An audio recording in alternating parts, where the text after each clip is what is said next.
tinitingnan ang galaw ng iba, parang wala ka ng sariling mundo at agenda sa bawat kilos nila. May komento ka agad pero sariling buhay mo bakit parang ligaw? Scroll ka ng scroll, walang katapusan, kwento ng iba ang laman ng isipan. Hindi mo namamalayan, oras mo'y naubos habang sila'y umaangat, ikaw ay natutulog.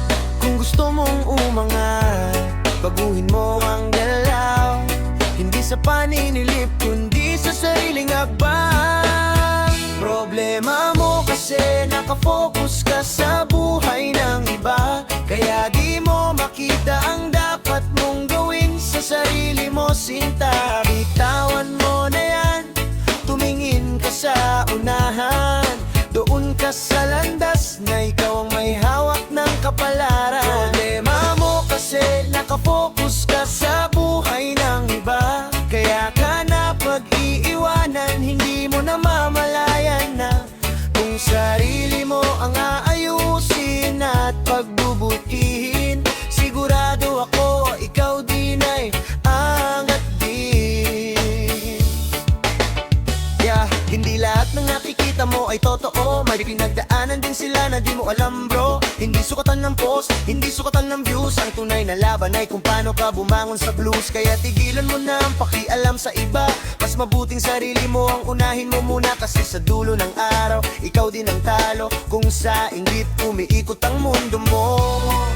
Hindi ka lalayo kung puro tingin ka, kumilos ka rin para sa sarili mo kapatid. Problema mo kasi nakafocus ka sa buhay ng iba, kaya di mo makita ang ganda ng buhay mo pala. Bitawan mo na yan, huminga ka muna, kasi hindi karera ang buhay, kanya-kanya yan diba? Problema mo kasi nakafocus ka sa buhay ng iba, kaya di mo napapansin ang galing mo na sana. Kung sarili mo ang lalagyan mo ng pansin, ikaw din balang araw ang sisilipin. Yeah, chill ka lang, huwag kang magmadali, hindi mo kailangang makipagsabayan sa kahit na sino pa man.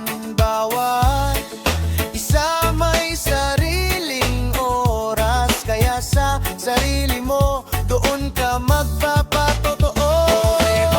Kasi nakafocus ka sa buhay ng iba, kaya di mo makita ang liwanag para sa'yo na kung aayusin mo lang ang sarili mong daan, sigurado ako ikaw ang tatagumpay rin balang araw. Problema mo kasi nakafocus ka sa buhay ng iba, kaya ka naiwan, hindi mo namamalayan na kung sarili mo lang ang pagbubutiin mo. Ikaw din ang gat at sila naman ang sisilip sa'yo. At sa sarili ka muna, doon ka mag-focus.